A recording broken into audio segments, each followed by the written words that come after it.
எல்லாருக்கும் நமஸ்காரம். இன்னைக்கு காலமையப்பவரோட கம்ப்ளிமெண்ட்டில் இன்னைக்கு காலமையப்பவரோட சிலையடை பாடல் ஒன்று பார்ப்போம். அதாவது இந்த சிலையடை வந்து பாம்புக்கும் எலுமிச்சம்பழத்துக்கும் சிலையடை பாடின பாடல் இது. ரொம்ப இது நான் கொஞ்சம் தெரிஞ்சிருக்கோம் எல்லாருக்கும். பெரிய விடமே சேரும், பித்தர் முடியேறும், அரியுண்ணும், உப்பு மேல் ஆடும், எரிகுணமாம், தேம்பொழியும் சோலை திருமலை ராயன் வரையில் பாம்பாகும் எலுமிச்சம்பழம் அப்படிங்கிறதாக இந்த பாட்டு. இந்த சிலையடை பாடலெல்லாம் வந்து ரொம்ப சாதாரணமாக எங்கள் அப்பா சொல்லுவார். நாங்கள் பக்கத்தில் உட்காந்து கேட்போம் எல்லாம். எனக்கு அதிலெல்லாம் இதெல்லாம் அப்படியே மனப்படம் பாடும்.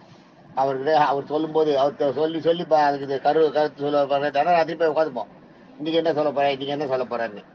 அது மாதிரி எங்கள் அப்பாவுக்கு இந்த தமிழில் ரொம்ப இன்ட்ரெஸ்ட்டு. அது வந்து இந்த இடத்துல வந்து ரொம்ப அருமையாக இருக்குது. இந்த இந்த இந்த மாதிரி பாடல்கள்லாம் நிறைய அவர் எங்களுக்கு சொல்லுவார்.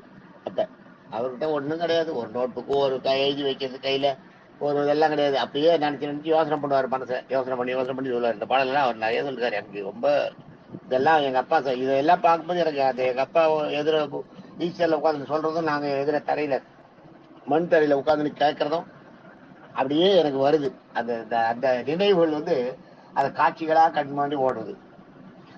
பெரிய விடமே சேரும், பித்தர் முடியேறும், அரியுண்ணும் உப்பு மேல் ஆடும், எரிகுணமாம், தேம்பொழியும் சோலை திருமலையாயன் வரையில் பாம்பாகும் எலுமிச்சம்பழம் என்றதாக பாட்டு. இதுக்கு பொருள் என்னன்னு பார்ப்போம். பெரிய விடமே சேரும். முதல்ல வந்து எலுமிச்சம்பழத்தை எடுத்துப்போம். பெரியவங்களை பார்க்க போகும்போது நீங்க என்னென்ன உங்களோட இப்போ ஒரு பெரிய பணக்காரர் ஒருத்தர் இருக்கான்னு வைங்க, அவர் வீட்டுக்கு நீங்க 1 கிலோ ஆப்பிள், ஒரு கூட நிறைய ஆப்பிள் வாங்கிட்டு போட்டா கூட அவங்களுக்கு அதை வந்து சாதாரணமா ஒரு கூட ஆப்பிள் அவ்வளவுதானு பார்ப்பாங்க. ஏன்னா அவங்க கிட்ட தினம் பாக்குறவங்க இதெல்லாம். ஒரு கூட ஆப்பிள்லாம் அவங்களுக்கு சாதாரண விஷயம். 1000 ரூபாய்னா 1000 ரூபாய்ல அவங்களுக்கு ஒரு இஷ்யூவே கிடையாது. 1000 ரூபாய்க்கு ஆப்பிள் வாங்கியிருக்கான், ஒரு 2000 ரூபாய்க்கு ஆப்பிள் வாங்கியிருக்கான் அப்படின்றதோட போயிடும். ஆனா அவங்கள பெருமைப்படுத்துற விஷயமா இருக்கிறது எதுன்னா எலுமிச்சம்பழம் தானே. அந்த காலத்துல அதுதான் அந்த மாதிரி ஒரு பொருளை வந்து அந்த காலத்துல தேர்ந்தெடுத்திருக்காங்க. சிலர் வந்து எதை நீங்க வாங்கிட்டு போய் அவங்கள பார்க்கும்போது நீங்க எதை வாங்கிட்டு போய் போனாலும் அந்த பொருளை பொறுத்த வரைக்கும் அவங்களுக்கு ரொம்ப சாதாரணமாக இருக்கும். இவங்க வாங்கிட்டு போறவங்க ரொம்ப கஷ்டப்பட்டு வாங்கிட்டு போவாங்க. அவங்களுக்கு பெரிய அது வந்து ஒரு சாதாரண விஷயமா இருக்கும். அது அது நடக்காது. ஆனா இது என்ன பண்ணிட்டாங்க, இப்ப அதுக்கப்புறம் தான் எலுமிச்சம்பழத்தை வாங்கி போறதுன்றத வந்து ஒரு சம்பிரதாயமா கொடுத்தாங்க. எலுமிச்சம்பழம் வாங்குறவனுக்கும் ஒன்றும் இது இல்லை. ஒன்று அது 10 ரூபா கொடுத்து ஒரு எலுமிச்சம்பழம் வாங்கி போறது ஒன்றும் வாங்குறவங்களுக்கு பெரிய விஷயம் இல்லை. கொடுக்குறவங்க வாங்கிக்கிறவங்களுக்கும் அது ஒன்றும் அது அது அதனோட வேல்யூன்றதை பற்றி இல்லை. ஆனால் எலுமிச்சம்பழன்றதுக்கு அந்த ஒரு தன்மை உண்டு.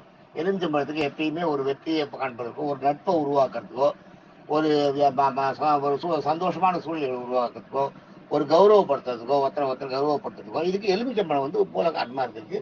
அதுக்கு காரணம் எப்பயுமே எலுமிச்சம்பழம் வந்து ஈஸ்வரன் தலையிலேயே இருக்கும். பரமசிவன் தலையை விட்டு எலுமிச்சம்பழம் அகலாதான். அதனால அந்த எலுமிச்சம்பழம் வந்து அவருக்கு அந்த அந்த எலுமிச்சம்பழத்துக்கு வந்து அவ்வளோ வேல்யூ இருக்கும். அதான் பெரிய விடமே சேரும்.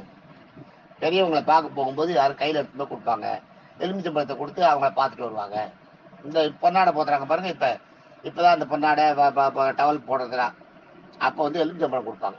அதான் பெரிய விடமே சேரும், பித்தர் முடியேறும். பித்தர்னு இந்த இடத்துல சொல்றது வந்து ஈஸ்வரனை சொல்றாரு. காலையில் வந்து ஈஸ்வரன் பித்தர் முடியேறும். எப்பயுமே சொன்னார் தலையில எலுமிச்சம்பழம் ஒன்று இருக்கும். இந்த ஜடாமுடி முடி போட்டு வச்சிருக்காங்களே அதுக்குள்ள ஒரு எலுமிச்சம்பழம் இருக்கும். அதான் அதனால்தான் அதை காரணமா வச்சுதான் இங்க இந்த சூதத்துல எல்லாம் எலுமிச்சம்பழத்தை குத்துறது. அது அந்த இதெல்லாம் காரணமே அதான். வேலில் எலுமிச்சம்பழம் குத்துறது அதெல்லாம். எலுமிச்சம்பழமே வெற்றி முகம், ஒரு நல்ல நட்புக்கான அடையாளம். நல்ல ஒரு பெரியவங்க பார்க்க போகும்போது நாம் சமர்ப்பிக்கிற நம்மளோட ஒரு பொருளுக்கான அடையாளம். நம்முடைய மனசுல அவங்கள பத்தி உயர்ந்த எண்ணத்தை சமர்ப்பிக்கிறதான அடையாளம் அது. பித்தர் முடியேறும், அரியுண்ணும். அரியுண்ணுன்றது என்னன்னா, இப்ப சாதாரண மத்த எலுமிச்சம்பழம் வாங்கினீங்கன்னா ஊறுகாய் போடுறதுக்கு வெட்டுவாங்க தெரியுங்களா. அதே மாதிரி எலுமிச்சம்பழத்தை 2 அரிஞ்சு வாசல்ல வந்து திருஷ்டிக்கெல்லாம் சுத்தி போடுவாங்க. எலுமிச்சம்பழத்துக்கு அந்த குணமும் உண்டு. எடுக்கிற கெடுதல்களை எடுக்கிற குணமும் உண்டு. அதனால அரியுண்ணும் அதை வெட்டுவாங்க. உப்பு மேல ஆடும். ஊறுகாய் போடும்போது என்ன பண்ணுவாங்கன்னா, 4 வெட்டிட்டு உப்பு மேல ஆடும். உப்பு வந்து எலுமிச்சம்பழத்துக்கு மேல போடுவாங்க. உப்பு மேல எலுமிச்சம்பழத்துக்கு மேல உப்பு போடப்படும். அதான் உப்பு மேல ஆடும். எரிகுணமாம். எலுமிச்சம்பழத்தை நீங்க சாதாரண உடம்புக்கு தேய்ச்சின்னு பார்த்தீங்கன்னா கொஞ்ச நேரத்துல எரியும். ஒரு வெட்டு கை வெட்டிக்கிட்டு காலில் இருக்க புண்ணு இருக்கிற இடத்துல எலுமிச்சம்பழம் எடுத்துன்னா திக்கு எரியும். முடியவே முடியாது, ரொம்ப பயங்கர கஷ்டம், வலிக்கும். நம்மளால இப்போ அந்த அந்த அந்த எரிச்சல் தாங்கவே முடியாது. அதுதான் எரி குணமாம். இதுக்கு அடுத்தது வந்து தேம்பொழியும் சோலை திருமலை நாயன் வரையில். சோலை திருமலை நாயன்றது சொல்லியிருக்கேன், உங்களுக்கு முதலே சொல்லியிருக்கேன். ஆளுமை புலவருக்கு உதவி பண்ணவர். அதனால சில எல்லா பாடல்களையும் மேக்சிமம் அவரோட பாடல்களை எல்லாம் அவரை கொண்டு வந்து காட்டுவார் ஒரு வழி. அதுதான் தேன்பொழியும் சோலை திருமலாயன் வரையில். சோலை திருமலாயனோட ஊர் இருக்கே, அது வந்து அதுல வந்து தேன்பொழியும் அவ்வளவு இதுவா இருக்குமா, ரம்யமா இருக்குமா. அந்த மாதிரி இருக்க ஒரு அவரோட ஊர்ல பாம்பும் எலுமிச்சம்பழம், பாம்பும் எலுமிச்சம்பழம், பாம்பு எலுமிச்சம்பழத்துக்கு சமமாகும் அப்படின்றதுக்காக இதுக்கு அர்த்தம். இப்ப எலுமிச்சம்பழத்துக்கு நம்ம சொல்லிட்டோம். அடுத்தது பாம்பு பத்தி சொல்லுவோம். பெரிய விடமே சேரும். விடம்னா விஷம். பெரிய விடமே சேரும். பாம்புக்கு பாத்தீங்கன்னா வாயில அந்த விஷப்பையில விஷம் இருக்கும். பெரிய விஷமே சேரும், பெரிய விடமே சேரும். பித்தரும் முடியேறும். ஈஸ்வரனுடைய தலையில இருக்கும். பாம்பு ஈஸ்வரனுடைய தலையில இருக்கு இல்லையா, பித்தர் முடியேறும். அரியுண்ணும். அரியுண்ணும்ன்றது வந்து வெட்டுப்படுது. வெட்டுப்படுதுன்னா அரியுண்ணும்னா அது நாக்கு, பாம்பு நாக்கு நீட்டுக்குன்னா நாக்கு ரெண்டா வெட்டுப்பட்ட மாதிரி இருக்கும். பாம்போட பிளவுபட்ட நாக்கு, பின்னாக்கு. அதை போன இதுல பார்த்த போன அந்த இது வந்து அரியுண்ணும்ன்றது பாம்போட அந்த நாக்கு இருக்கு இல்லையா, நாக்கு வந்து அறியப்பட்டு இரண்டா தெரியும் பார்க்கறதுக்கு. நாக்கை நீட்டும் போது பாத்தீங்கன்னா ரெண்டு நாக்கு மாதிரி தெரியும். அதுதான் அரியுண்ணும். உப்பு மேல் ஆடும். உப்பு மேல் ஆடும். ஓம் வந்து அது சீற்றம் வந்துருக்குன்னா அதுக்கு உஸ்ன்னு உப்பு இருக்கு. அந்த இது வந்து சாதாரணமா பாம்பு அப்படியே இருக்கும். படம் எடுக்கும்போது பாத்தீங்கன்னா சைட்ல வந்து விரியும். அதுதான் உப்பரு. அதுதான் இங்க உப்புன்றது. அதான் சொன்னார் உப்பு. எப்பன்னா சாதாரணமா வெறும் தலையில படுத்துடும் போது பாம்பு படம் எடுக்காது, மேல ஆடும். தலையை மேல தூக்கி அந்த அதனோட சீற்றத்தை காட்டுது பார்த்தீங்களா, அப்பதான் அந்த தலை வந்து உப்பும் அந்த நாம மாதிரி தெரியும். அதுதான் உப்பு மேல் ஆடும். அந்த தலையை அப்படி உப்பிட்டு தலையை விரிச்சுட்டு அந்த இடத்துல பாம்பு படம் எடுத்து ஆடுறது பார்த்தீங்களா, உப்பு மேல் ஆடும். ஆடும்போது படம் எடுத்துன்னு தான் ஆடும். பாம்பு வெறும் தலையை தூக்கிட்டு இப்படி இப்படி ஆடாது. தலையை மேல தூக்கிட்டனாலேயே அதுக்கு பாம்பு வந்து அந்த இதை விரிச்சிடும், உள்ள இருக்க பையன். அதான் உப்பு மேலாடும். அந்த தலையில இருக்க அந்த சைட்ல இருக்க பையன் வந்து பெருசா விரிச்சிடணும். அதுதான் உப்பு மேலாடும். உப்பி மேலாடும். அதை விரிச்சாதான் அதால அந்த தலையை தூக்கி நிற்க முடியும், இல்லாட்டா விழுந்துடும் அது. அதுதான் அதுக்கு பேலன்ஸ். சயின்டிபிக்கா அந்த ரீசன் என்னன்னா, பாம்பு தலையை படம் எடுத்த உடனே அந்த பாம்பு தலையை மேல தூக்கின உடனே படம் எடுக்கிறதுனா முதல்ல பாம்பு தலையை மேல தூக்கணும்னு நினைக்கிறது, கடிக்கிறதுக்கு. ஞாபகம் வச்சுங்க, பாம்பு படம் எடுக்கிறதுக்கான அந்த ரீசன் தெரிஞ்சுங்க. முதல்ல பாம்பு தலையை தூக்குறது எதுக்குன்னா, கிட்ட வந்தா கடிச்சிருவேன், ஆபத்தை எதிர்கொள்றதுக்கு தயாராகுது. அதுக்காக தான் அது தலையை வந்து ஒரு முழம் உயரத்துக்கு மேல தூக்குது. இல்லாட்டா அது பாட்டு தரையோடயே இருக்கும், தரையோடயே இருக்கும். அதனால அது படம் எடுக்காது. ஒரு முழம் உயரத்துக்கு முதல்ல தலையை தூக்கும். தூக்கின உடனே அந்த தலை வந்து அதுக்கு வந்து இந்த பேலன்ஸ் போகாம இருக்கணும் இல்லையா. நம்ம வந்து எப்படி அந்த ஹெலிகாப்டர் இதுல பேராசூட்ல குதிக்கிறோம் பாருங்க, அது பேராசூட் 4 பக்கம் இருந்ததுனால உங்களால நடுவில் நிற்க முடியும், இல்லாட்டா ஊந்துருவோம் இல்லையா.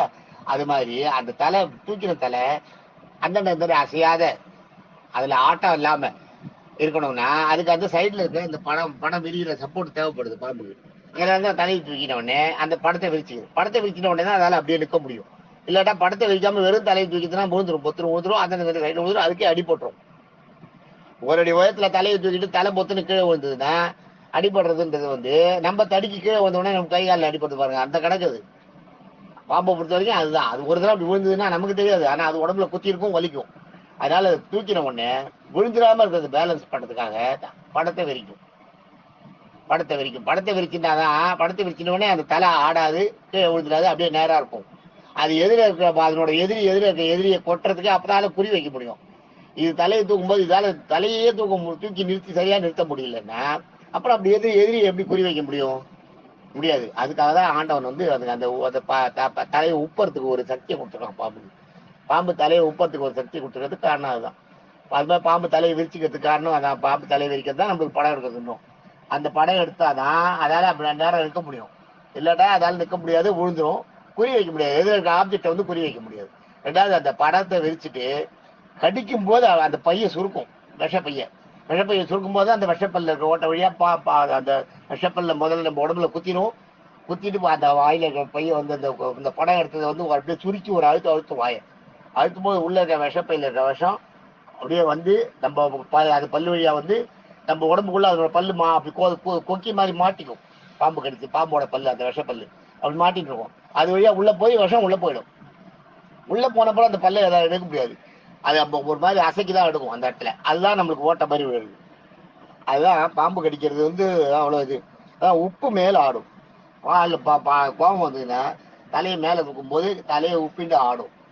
அதுதான் அது பாம்பு படம் வெடிக்கிறதுக்கு காரணம் ஞாபகம் வச்சுங்க. அதான் பாம்பு வெறுமை சும்மா அப்படியே மேல நீக்கி பாம்பு அப்படியே நின்று இப்படி எப்படி பாக்குற மாதிரி நீங்க பாத்துருக்கீங்களா? எங்கேயாவது ஒரு இடத்துல கூட பார்த்துக்க முடியாது. பாம்பு ஒரு முறை தலையை மேல தூக்கிட்டு இப்படி அப்படி திரும்பி பாக்குற மாதிரி நீங்க பார்க்கவே முடியாது. படம் எடுத்தாதான் அது நிற்க முடியும். அதால இல்லாட்டா அந்த படம் தான் அதுக்கு பேலன்ஸ் இப்படி எப்படி விழாம இருக்கிறதுக்கு.